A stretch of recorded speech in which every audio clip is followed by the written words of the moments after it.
I enjoy Atozi's content. He normally does the content on influencers and things like that. So I'm guessing this is an influencer, again, who did something probably heinous. This is the moment police realized they were talking to a soulless monster, because this is Jamie, and she was a drunk driver, and she got exposed for acting like a spoiled brat after a horrific crash that took someone's life that she caused. I just want to, like, get it over with and go home. Right now, we're gonna just hang out. I can call my dad. Not right now. You can, but not now. But what should I do? Nobody has any proof of anything that I did. Okay. So give me the right to call my dad. So this happened back in April of 2023 in Folly Beach, South Carolina. And if Jamie Komorowski's name sounds familiar, it's because this case was basically everywhere when this all first happened. Because that night, 34-year-old Samantha Miller had just married Eric Hutchinson. They had their whole ceremony, they had their reception, and at around 10 p.m., they were all riding in a street-legal golf cart home, going about 25 miles an hour, a little bit less than that, because that was the speed limit. But then, out of nowhere, comes Jamie going 65 miles an hour and wrecks into them from behind. So, as you can imagine, the golf cart flew, it rolled and went about 100 yards, it said, and it slung every person out of that golf cart. 3 people on the golf cart were seriously injured, and unfortunately, the bride lost her life just hours after getting married. And Samantha, who was the bride, was still wearing her wedding dress. I mean, this is just something straight out of a horror movie, and it really just reminds you how fragile life really is. But obviously, when police got to the scene, they needed to figure out what just happened. And this brings us to this newly released body cam footage. Because Jamie was just completely overwhelmed with what she was seeing. At one point, she was looking towards the wreckage, screaming, "Is she okay? Is she okay?" Your name is Jamie, right? Okay, I'm Sergeant Halpern. Do you remember what happened? I was driving, and then all of a sudden something hit me, and I was just... Which way were you going? So she was hit. She was hit. It's not her fault. It's not her fault. Yeah, she's drunk. She's absolutely drunk. I'm so glad that we got body cam footage. I'm so glad that we got body cam footage to just witness these monsters out there. And the fact that they feel like they're entitled. It's the main character syndrome. She's the main character of the story. She has to be sure that she's the most important person. Towards my house. Okay, where's your house? 819 Amos Court. You had any drink tonight? No. I had 2 drinks. 1 beer and 1 drink. How long ago? That would probably be about an hour. I just want to, like, get it over with and go home. Right now, we're gonna just hang out. I can call my dad. Not right now. You can, but not now.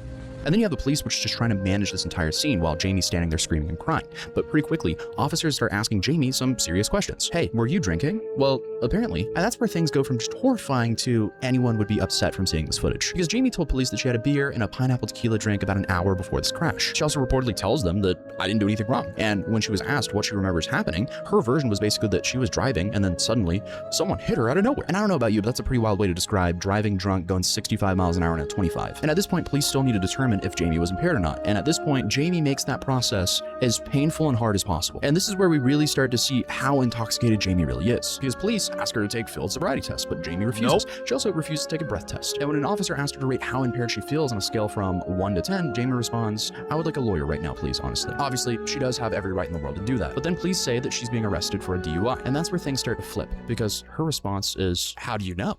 Ma'am, you just admitted to drinking and you wrecked into a golf cart sending it 100 yards, going 40 miles an hour over the speed limit. It's pretty clear you were drinking. So I think maybe they just had a few clues. But Jamie seems to be genuinely confused about why she was being arrested. And then her attention turns to something that is apparently very important. She needs to call her dad. So Jamie reportedly asks officers over and over again if she can call him. And when they tell her that she can't do that right now, she starts arguing. Yeah, there's always, you're allowed to use your phone call. But the thing is, the investigators need to go through their person first. They need to book you. They need to, there's just a whole process before you're given, like you're put in the jail cell and then you're allowed your phone call.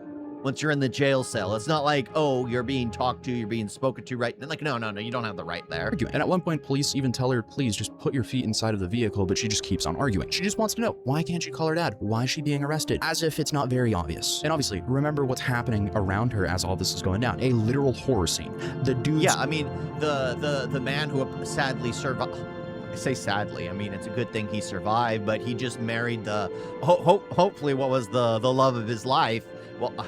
honestly, is that even a hopeful thing? Because he married her, and then literally that day she was taken from him because of some reckless maniac that belongs behind bars for the rest of her life. Like, again, I always say, like, if you're driving recklessly in a car, you should be treated like you were using a deadly weapon. A deadly weapon. Because a vehicle, a vehicle is a deadly weapon. You can use a car to mow down groups of people. You can use a gun to do that. You could use a knife to go around stabbing people. You could use your fists to go around and beating someone to a pulp. That's the thing. It's just like everything out there, it can literally be used as a weapon. A car is a deadly weapon. I wouldn't want someone drunk handed a gun. I don't want someone drunk behind the wheel of a car. It's that simple. Now, people do racing for sport. People go driving for a hobby. People do shooting targets for a sport. People do shooting for a hobby. Like that stuff, I'm okay with. It's when you literally go out of your way and cause a massive problem using something as a weapon. She deserves to be put behind bars for the rest of her life. And if she happens to be released, she does not deserve the right to ever drive again. She should have a bus pass. That's what I feel. I think somebody who's intoxicated while drunk, risking the lives of people out in public, they do not deserve the right to drive a vehicle ever again. So they realize that there are consequences to their actions. It's like the same thing with like border control. You have to teach people that there are consequences to their actions. If you don't, then guess what? They will keep doing it. Somebody is drinking and then driving. They do something bad, they get in an accident, they have to go through DUI, they have to go through training, they have to get a breathalyzer put in their car. The second that's out, they're back to doing what they did before.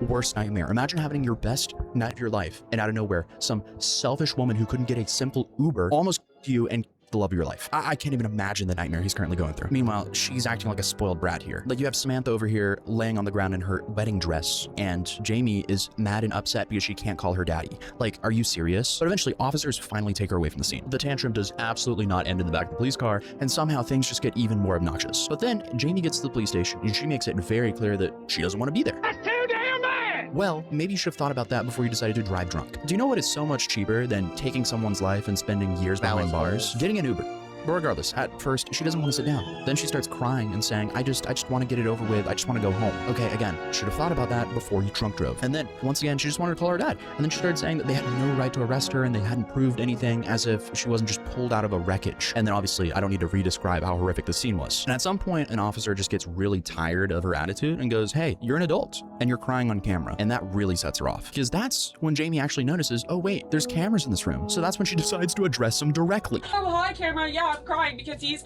not letting me call my father, even though they haven't proven and don't have any right for me not to be able to contact my family or anyone that I want to. So yeah, hello, I'm crying, and ooh, I'm being just a little baby. Jamie, for once tonight, we agree. She's acting like a child. I mean, this woman is 25 years old and she's throwing a full-blown temper tantrum.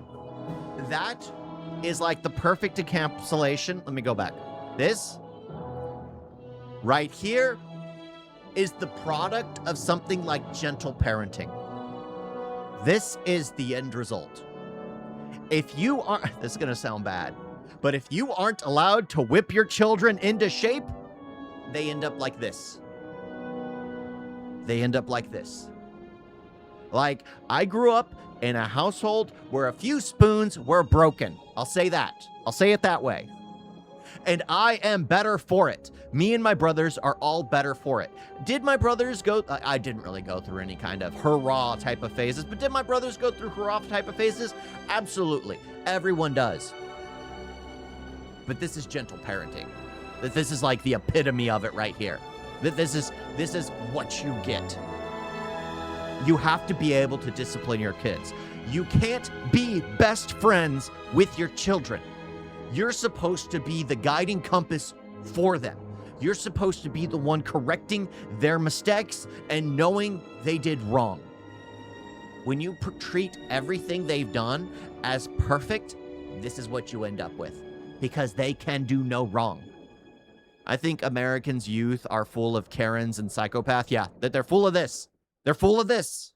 Family or anyone that I want to. So yeah, hello, I'm crying, and ooh, I'm being just a little baby. Jamie, for once tonight, we agree. She's acting like a child. I mean, this woman is 25 years old and she's throwing a full-blown temper tantrum because she can't call her daddy. This is so bad, especially after everything that she did. But eventually, the police would get something that Jamie really didn't want them to have, her blood alcohol level, because that number makes everything so much more ridiculous. Because when Jamie refused to give the police a breath sample, she was taken to the medical university in South Carolina, where her blood was drawn. And when the results came back, she tested at a 0.261. Yeah, the legal limit in South Carolina is 0.08. So she's over 3 times the legal drinking limit at the time of testing. And that gives a little bit more perspective to the how you even know conversation they were having earlier. And police also determined that that night she was going about 65 miles an hour on a road where the speed limit was 25 miles an hour. And then there's another detail from that night that just didn't make sense whatsoever, because Jamie apparently told an officer that she was on her way home, but she was driving the opposite direction of her home. So maybe in her head she was thinking she was going home, but I guess she was just too intoxicated to drive home. So at this point in time, we have someone who's over 3 times the blood alcohol limit to be able to drive, and then she's going the wrong way, claiming that she's going home, and she's going 40 miles an hour over the speed limit, and then on top of everything, she doesn't even see the golf cart and slams into them. So yeah, it obviously gets a whole lot worse when all the signs are pointing that she was actually going to another bar. I mean, she was going everywhere that night except for home, and driving herself. Komorowski began bar hopping along Folly Beach around 7:50, where security footage shows her arriving at the drop-in bar. Video shows Komorowski taking shots and drinking with a table of other people. Receipts show Komorowski purchased 2 tequila sodas, a beer, and a drink at the drop-in. Next, Komorowski stopped at Snapper Jack's, where receipts showed that she bought a vodka drink before her final stop at the Crab Jack with a tequila drink purchase. Komorowski then drove in the opposite direction of her home, heading east on East Ashley Avenue and traveling around 40 miles over the speed limit. So it's safe to say, I mean, the consequences of her actions are awful. I mean, I can't believe that she literally destroyed a family. She destroyed an entire family that night because she couldn't call for a rideshare app. What a pathetic brat. So the husband here, Arik Hutchinson, he suffered from a brain injury and broke numerous bones and also needed multiple reconstructive surgeries. 2 relatives were also riding with them in the golf cart, and they also were injured. And then, of course, Samantha was gone just hours after marrying Arik. His mother later described what happened at the hospital in a GoFundMe, saying that I was handed Arik's wedding ring in a plastic bag at the hospital 5 hours after Sam placed it on his finger and they read each other their vows. Arik has lost the love of his life. Dude, this is heavy. I am so sorry. And I guess if you're watching Jamie in this new released footage and thinking, okay, maybe she hasn't processed what really happened, I mean, I can kind of understand that argument. No, I don't like giving these monsters, these animals, the benefit of the doubt. You don't give these animals a chance. Like, you have to know, like, that's the funny thing, is like, I have a, well, I'm not really writing it right now, but there was this book I was working on, and one of the key factors in the story was actually the ramifications of drunk driving, but the person noticed in the moment by seeing their actions right there in front of them. The fact that of course I was writing a story, so it's more understandable in a story, but this right here just makes absolutely no sense. Why would you refusing to accept the fact that, oh, there are 4 people that have been mortally wounded, one of which is literally going to the emergency room, going straight into surgery, and dying like only a few hours after the incident. It's just so insane. Because obviously she was extremely intoxicated. The crash had just happened, but then the jail. She chose to be intoxicated. I don't like these. I feel sympathetic. Again, a Tozy, A to Z. Why would you say this stuff? Why would you say this stuff? You shouldn't. She chose to drink. She chose to drive. She chose to do all this. It's her own fault. If my brothers were doing something like this, they went out drinking, they went bar hopping, and then they got in an accident, guess what? I wouldn't care about them. I'd care about the people that might have been hurt. That's what I'd be worried about. Why? Because my brothers doing something like that when they were raised better, they don't deserve any respect or sympathy from me. It's their own actions. They never did something like that, thank goodness. But the thing is, that's just how I view it. Of course, I view the world differently than most people, but that's how I view it. And most people should think the same way. You shouldn't have sympathy for those that have no sympathy for others, that do not think about any others than themselves. And again, I wouldn't say I'm a narcissistic, but I'm an arrogant person. I am an arrogant person. But I'm still caring? I don't know the best way to say it. My wife would be able to do it better than I would. I'm not the best when it comes to talking like that kind of emotional or connectivity type of thing. I'm not the most empathetic person, but I can understand the situation. house phone calls started. And by the time those calls happened, Jamie had had plenty of time to process what happened and sober up, because Jamie was, for the most part, seemingly only worried about herself. So 2 days after the crash, Jamie was on the phone with her dad from jail. So I guess she finally got to talk to her dad. And at this point, she knew that Samantha did not survive. And she also knew that Arik and others had been seriously injured. And she also knew that she was facing some extremely serious charges here. But according to Jamie, she can't believe this is her life. And she's asking, why me? I just don't know why this had to happen to me. I don't want to go to prison for 15 years when all of this is done and I can just be happy. That just like makes me scared that the media is so involved in it. Why are they so involved in it? Like, because it sells newspapers. That's why. What did I say? Gentle parenting. It was like, oh, it sells newspaper. It's like, so again, if my child did something like this, they're calling me, I'm not answering the phone. Or if I do, it's just like, I'd start laughing. It'd be like, you deserve to be there. You deserve to be there.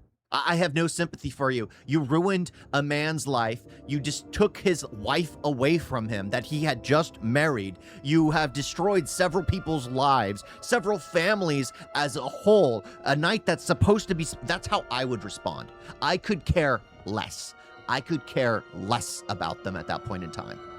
Again, I believe in loving your family, but the thing is, one of my closest brothers isn't blood related, but he's just been a part of my life for a while. Just how it works. That's just how it works. I have no problem, because I can look at them and be like, yeah, you're not worth it. I mean, is it a problem with me that I can easily cut ties with them? I don't know. I don't know. But I'd be healthier for it. but that's not gonna help me. Like, oh my God, it's gonna be so bad when I get out. Everybody's gonna be so mean to me. And how are you doing, baby? If my kid did something like that, I would have felt guilty and cried in the corner. And how can I raise someone like him? Yeah, exactly. That's just how most people would feel, because you know they're guilty. You know they're the problem. I'm filled with regret and remorse. I'm filled with regret and remorse.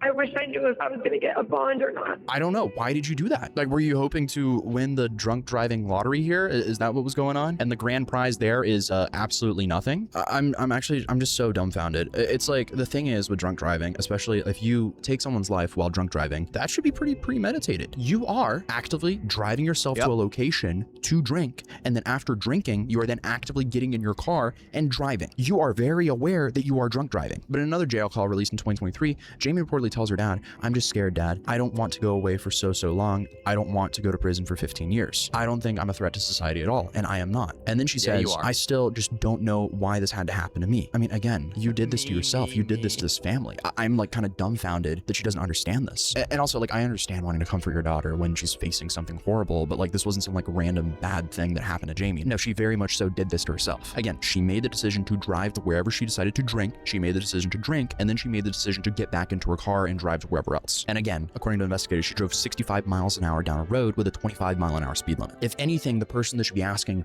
why me, is Arik here, because he had zero control of that. When you get on a public road in the US, you have a certain amount of trust that the person driving on the road with you isn't completely drunk and won't just you. And I mean, that's your civic duty as a driver. If you're driving, you can't be distracted and you can't be drunk. You would think that would be easy, but apparently not, because we have way too many drunk driving accidents in the US. It's absolutely disgusting. I mean, it happens around the world, but it seems it really happens often in the US. But finally, in December 2024... Well, because most accidents that do happen in the US are caused by drunk driving. Like, sure, there are these fender benders, but most major accidents are mostly due to intoxication. That's just statistically why it is. Like, again, I remember when I was in India, we were driving, and then there was a massive accident, and then a few blocks down the way, there was another massive accident, because it's just commonplace with the congested traffic. It just happens. But in the U.S., because it's not rare, but because it doesn't happen that often, it always is newsworthy, and it always is normally someone who's intoxicated. Also, women drivers. Well, you said it, not me. Because now that you mentioned it, I'm like, you know what? Yeah. My wife. It's funny because my wife was told me about an article yesterday where a woman was learning to drive in India.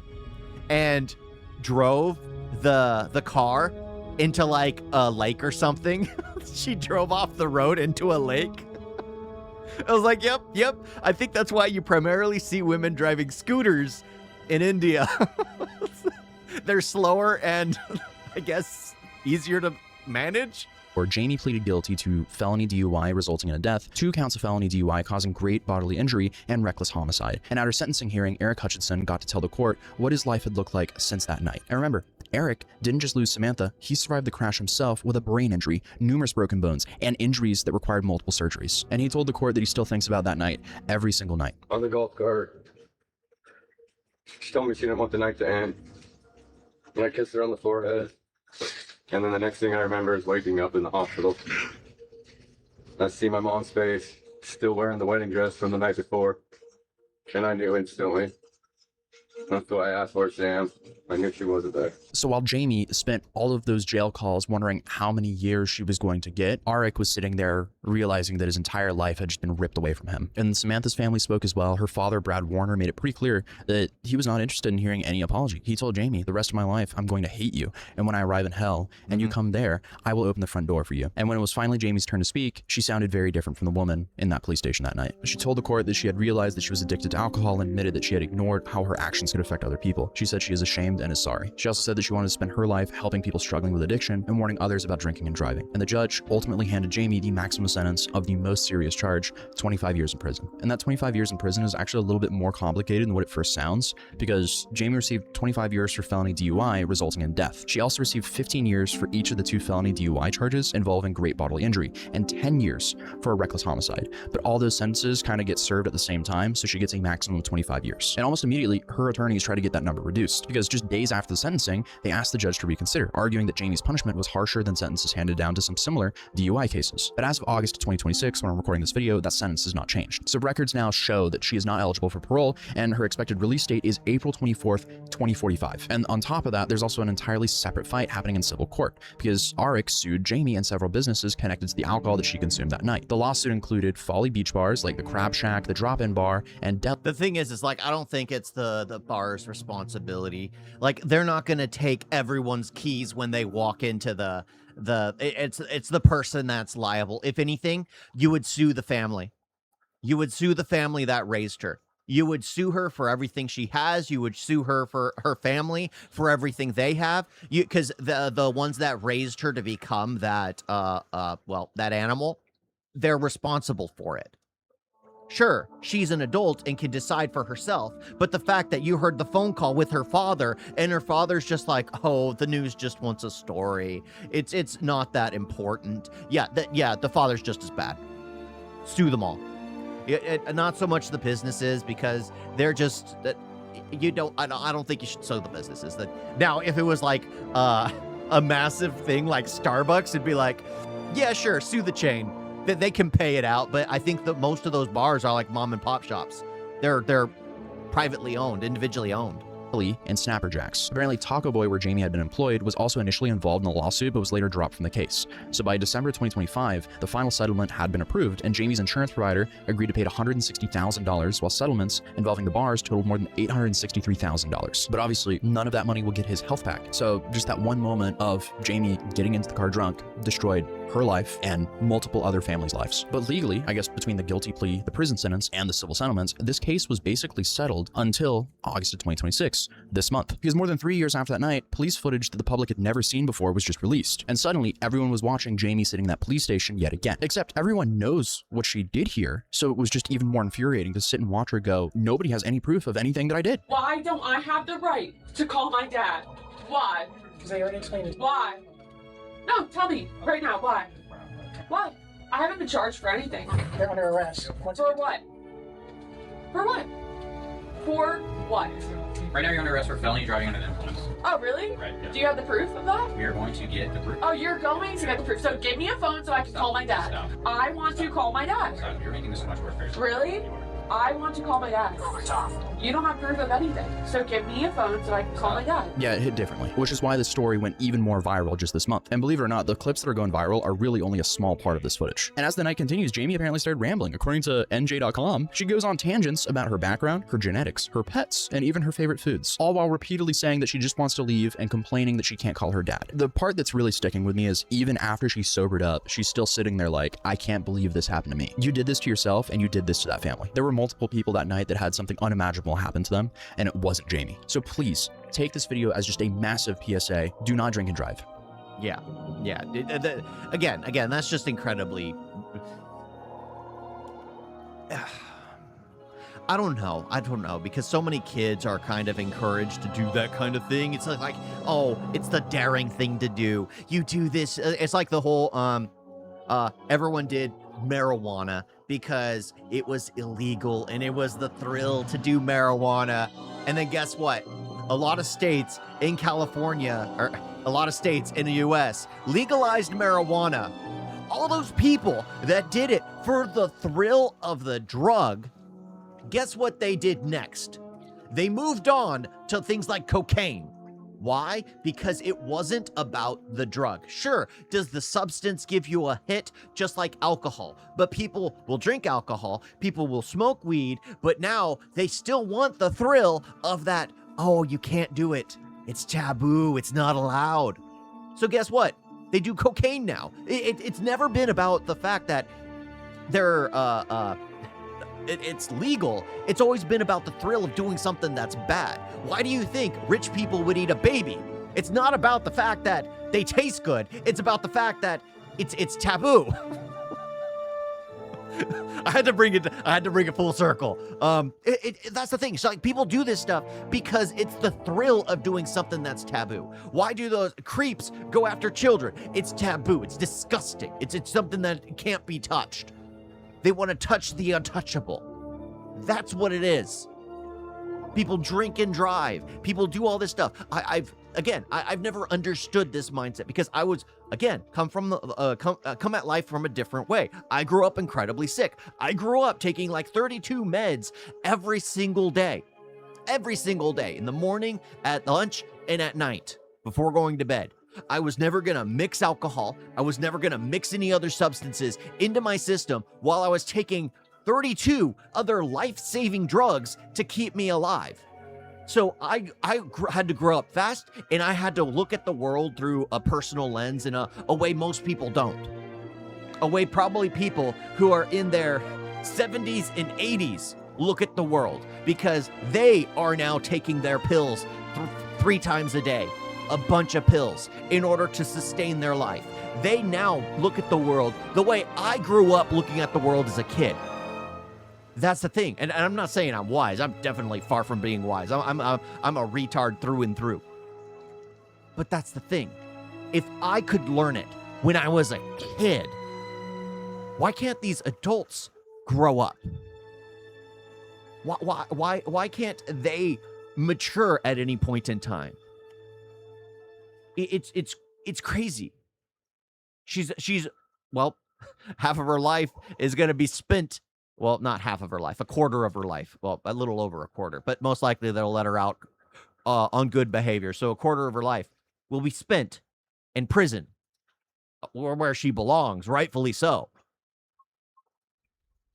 Because she refused to grow up. Because she refused to do what was right. Because she wanted to do the thrill of doing something bad because her parents never told her no for anything.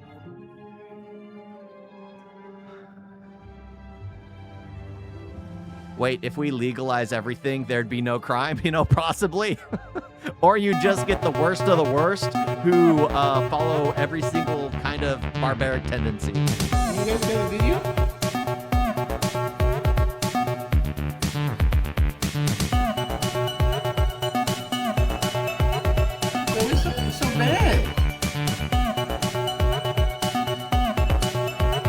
Don't forget to like and subscribe. Wait on that.